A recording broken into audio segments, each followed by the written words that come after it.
If your hate could be turned into electricity, it would light up the whole world. Of all things, I liked books best.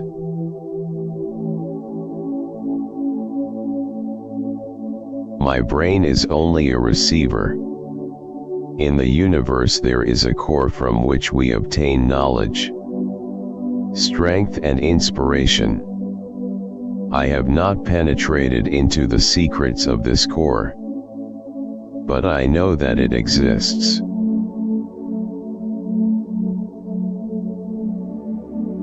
And led me to finally recognize that I was but an automaton devoid of free will in thought and action and merely responsible to the forces of the environment.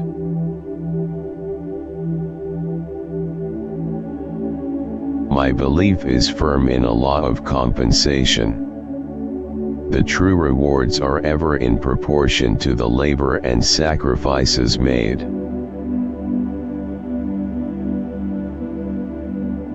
Peace can only come as a natural consequence of universal enlightenment and merging of races. And we are still far from this blissful realization.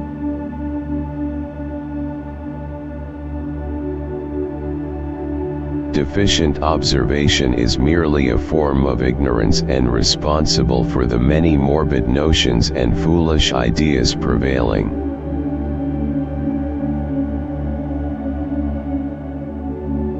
My project was retarded by laws of nature. The world was not prepared for it. It was too far ahead of time. But the same laws will prevail in the end and make it a triumphal success.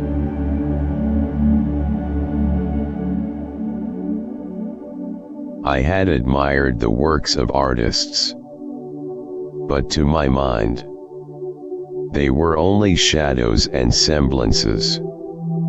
The inventor, I thought, gives to the world creations which are palpable, which live and work.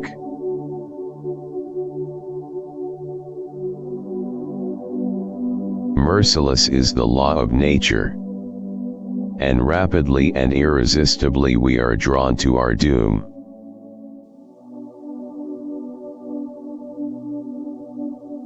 I am credited with being one of the hardest workers, and perhaps I am, if thought is the equivalent of labor, for I have devoted to it almost all of my waking hours.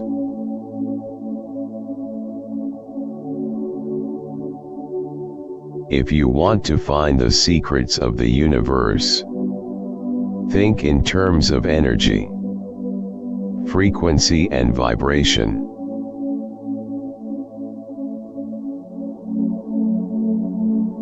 I don't care that they stole my idea. I care that they don't have any of their own.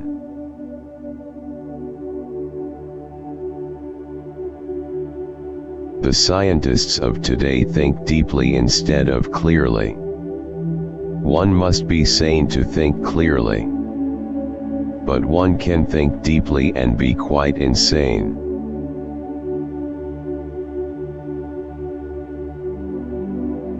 The present is theirs, the future, for which I really worked, is mine.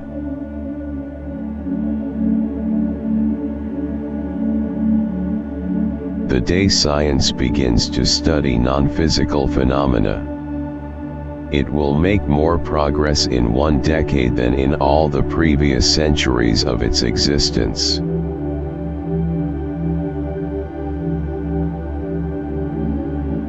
These are only new devices for putting the weak at the mercy of the strong.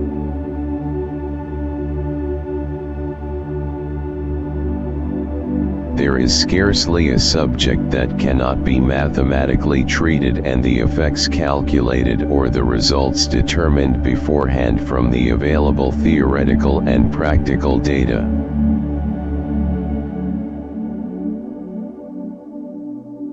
Invention is the most important product of man's creative brain.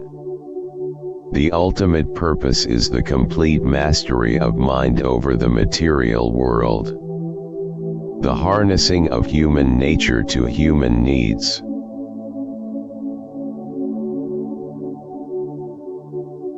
We crave for new sensations but soon become indifferent to them. The wonders of yesterday are today common occurrences. Today's scientists have substituted mathematics for experiments. And they wander off through equation after equation. And eventually build a structure which has no relation to reality.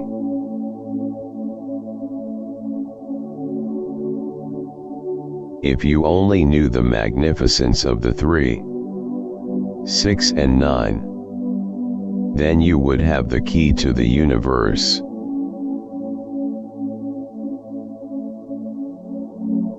What one man calls God, another calls the laws of physics.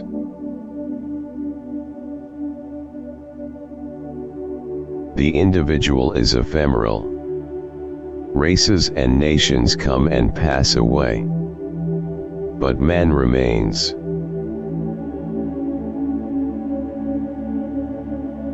The gift of mental power comes from God, divine being. And if we concentrate our minds on that truth, we become in tune with this great power. My mother had taught me to seek all truth in the Bible.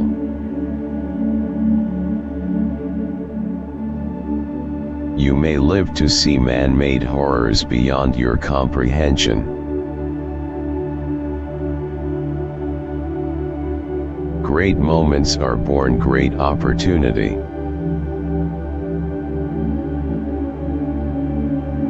Inventors don't have time for married life.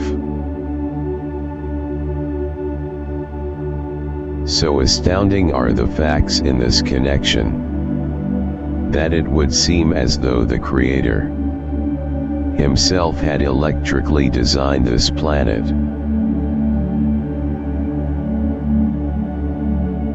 It's not the love you make, it's the love you give.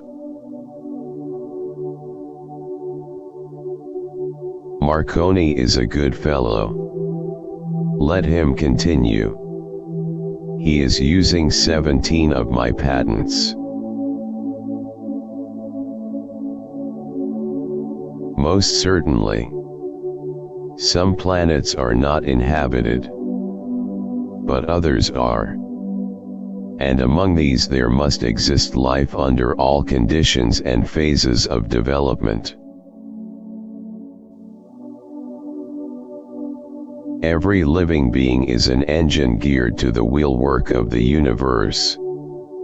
Though seemingly affected only by its immediate surrounding, the sphere of external influence extends to infinite distance.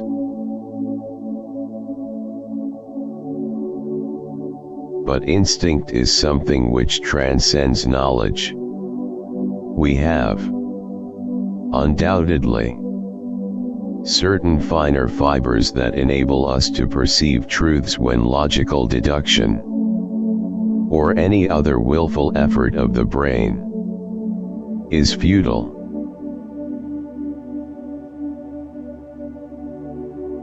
I do not think you can name many great inventions that have been made by married men.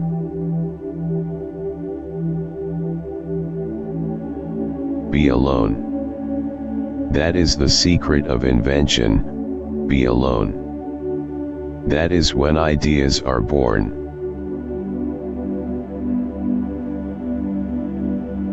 One must be sane to think clearly.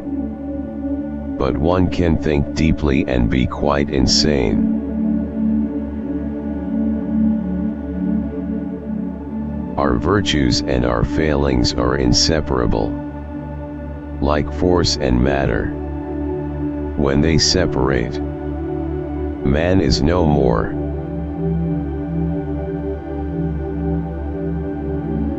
Let the future tell the truth. and evaluate each one according to his work and accomplishments. The present is theirs, the future, for which I have really worked, is mine.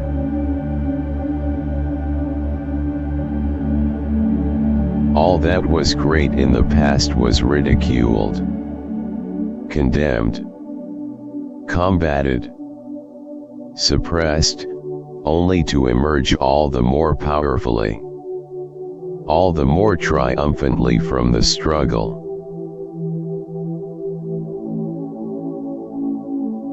Life is and will ever remain an equation incapable of solution, but it contains certain known factors.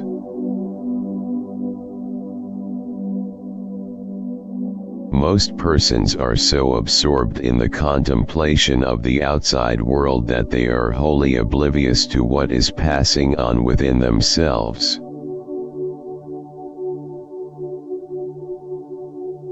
There is something within me that might be illusion, as it is often case with young delighted people. But if I would be fortunate to achieve some of my ideals, it would be on the behalf of the whole of humanity.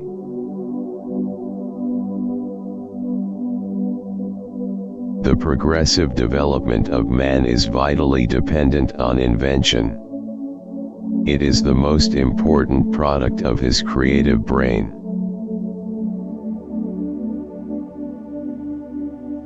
The carrying out into practice of a crude idea, as is being generally done, is, I hold, nothing but a waste of energy, money and time.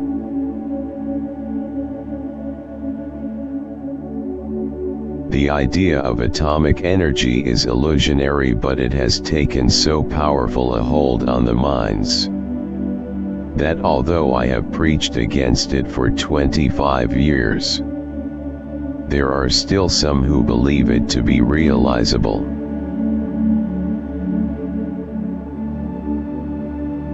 The progressive development of man is vitally dependent on invention.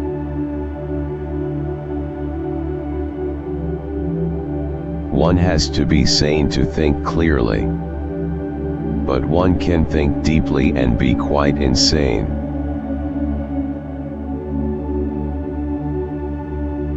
When natural inclination develops into a passionate desire, one advances towards his goal in 7-league boots.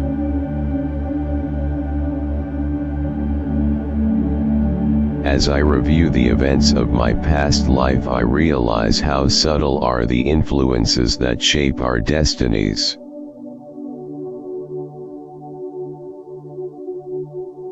It is not in the shallow physical imitation of men that women will assert first their equality and later their superiority, but in the awakening of the intellect of women.